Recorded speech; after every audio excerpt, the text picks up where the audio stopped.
नक्सलियों के खिलाफ अंतिम लड़ाई शुरू हो चुकी है। तेलंगाना और छत्तीसगढ़ के बॉर्डर पर सुरक्षा बलों का ऑपरेशन ऑल आउट चल रहा है। करगुट्टा की पहाड़ी पर 1000 से अधिक नक्सलियों को सुरक्षा बलों ने घेर रखा है और एनकाउंटर जारी है।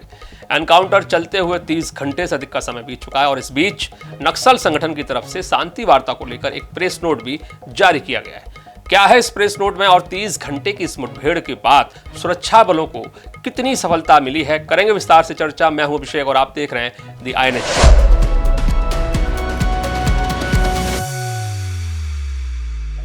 हमारे आज की पहली स्टोरी केंद्रित है छत्तीसगढ़ और तेलंगाना के बॉर्डर पर नक्सलियों के खिलाफ चल रही बड़ी लड़ाई पर। दूसरी स्टोरी में हम आपको बताएंगे भोपाल में सामने आया लव जिहाद का मामला।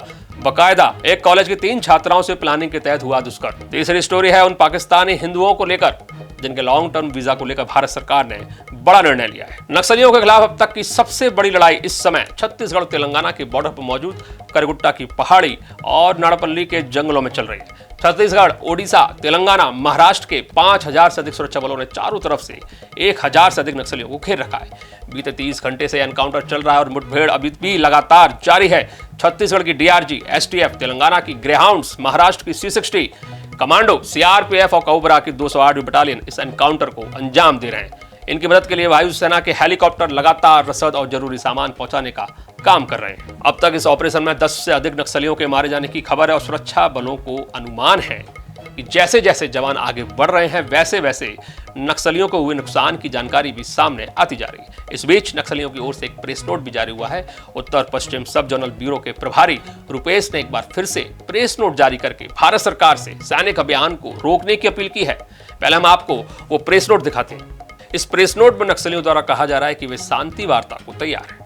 उनकी केंद्रीय कमेटी ने भी शांति वार्ता को लेकर हामी भरी है, लेकिन भारत सरकार की सुरक्षा बलों ने बड़ा ऑपरेशन लॉन्च कर रखा है। शांति वार्ता के जरिए हल संभव है, लेकिन सरकार की मंशा हिंसा और दमन की दिख रही है। इस प्रेस नोट में नक्सलियों द्वारा कहा जा रहा है कि वे शांति वार्ता को तैयार है। उनकी केंद्रीय कमेटी ने भी शांति वार्ता को लेकर हामी भरी है, लेकिन भारत सरकार की सुरक्षा बलों ने बड़ा ऑपरेशन चला रखा है। शांति वार्ता के जरिए हल संभव है, लेकिन सरकार की मंशा हिंसा और दमन की दिख रही है। रुपेश इस प्रेस नोट में लिखते हैं कि 1 महीने के लिए ऑपरेशन कगार और ऑपरेशन ऑल आउट को रोक दिया जाए। शांति वार्ता की पहल और उन्हें उम्मीद है कि भारत सरकार उनकी इस गुजारिश पर विचार करेगी और वे सरकार के जवाब के इंतजार में है। ऐसा इस प्रेस नोट में नक्सल कमांडरों द्वारा लिखा जा रहा है। अपील की जा रही है कि भारत सरकार कैसे भी करके इस ऑपरेशन को फिलहाल 1 महीने के लिए रोक दे और शांति वार्ता पर चर्चा हो। इस प्रेस नोट को यदि आप गौर से देखेंगे तो इस प्रेस नोट की भाषा बता रही है कि नक्सली डरे हुए हैं। पहली बार इस लहजे में भारत सरकार से बात करने की गुजारिश कर रहे हैं। नक्सलियों को भी पता है कि जिस तरह से ऑपरेशन ऑल आउट को लॉन्च किया गया है, उनके बच निकलने की संभावनाएं ना के बराबर है। खास बात यह भी है कि इस बार हिडमा, दामोदर, देवा सहित कई बड़े नक्सली लीडर इस करगुट्टा की पहाड़ी पर घेर लिए गए हैं। ये बेहद खूंखार नक्सली कमांडर हैं और नक्सली संगठनों की लीडरशिप के बड़े चेहरे हैं। ऐसे में नक्सली संगठनों के सामने 2 ही विकल्प बचते हैं, या तो वे सरेंडर करें या फिर वे ऑपरेशन ऑल आउट के जरिए सुरक्षा बलों की गोलियों का शिकार बन जाए। देखना होगा कि क्या भारत सरकार नक्सलियों की शांति वार्ता की अपील पर विचार करती है या फिर ऑपरेशन ऑल आउट को अपने अंजाम तक पहुंचाती है। फिलहाल ग्राउंड पर मुठभेड़ जारी है और सभी को हिडमा, दामोदर और देवा जैसे बड़े नक्सल लीडरों की खबर का इंतजार भी है। बढ़ते हैं हम अपनी दूसरी खबर की तरफ, जो है भोपाल से। भोपाल में लव जिहाद का मामला सामने आया है। पुलिस के अनुसार ये लव जिहाद का मामला इसलिए है क्योंकि एक समुदाय विशेष के कुछ युवकों ने बकायदा पहले अपना नाम बदला, फिर भोपाल के कॉलेज की 3 छात्राओं के साथ बारी बारी से दुष्कर्म किया। भोपाल पुलिस ने 3 युवकों पर FIR दर्ज की, इनमें से 2 की गिरफ्तारी भी कर ली गई है। पुलिस के अनुसार भोपाल के कॉलेज में आरोपी युवक ने पहले एक युवती से दोस्ती की, अपना नाम, पहचान और धर्म सब बदला और प्यार का झांसा दिया। इसके बाद उसके साथ संबंध बनाया और इस दौरान उसकी वीडियो भी बनाई गई। इसके बाद उसे मजबूर किया गया कि वह अपनी सहेलियों की दोस्ती भी उसके दोस्तों से कराए। फिर एक एक करके 3 लड़कियों के साथ न सिर्फ दुष्कर्म हुआ बल्कि वीडियो बनाकर लगातार ब्लैकमेलिंग की गई। पुलिस की अब तक की जांच में यह भी सामने आया कि उन्होंने धर्म परिवर्तन कराने की कोशिश भी की।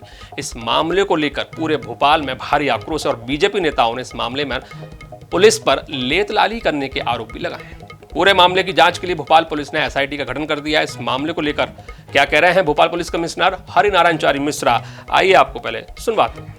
एक संवेदनशील मामला प्रकाश में आया है जिसमें कि बागचवनिया क्षेत्र में कुछ इस तरह की शिकायतें आई थी। इस मामले में प्रकरण कायम किया गया है। उसमें अलग अलग 3 आवेदिकाओं ने उसमें शिकायत दर्ज कराई है, जिसमें कि प्रकरण पंजीबद्ध किया गया है। इसमें 2 आरोपी जो मुख्य आरोपी हैं उन्हें गिरफ्तार कर लिया गया है। पूरे मामले में अलग अलग SIT गठित की गई है, जिस पूरे मामले की गंभीरता से जांच करेगी। प्रथम दृष्टया इसमें दुष्कर्म और चूंकि आवेदिका उसमें नाबालिग थी, इसलिए पॉक्सो एक्ट की भी उसमें कार्रवाई की गई है।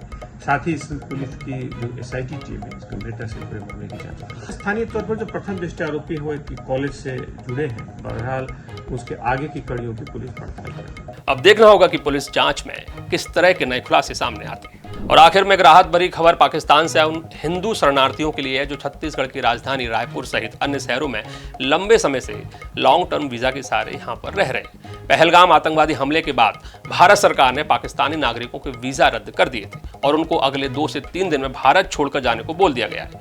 विदेश मंत्रालय के इस आदेश के बाद छत्तीसगढ़ में रह रहे 1800 पाकिस्तानी हिंदू शरणार्थी परेशानी में आ गए थे।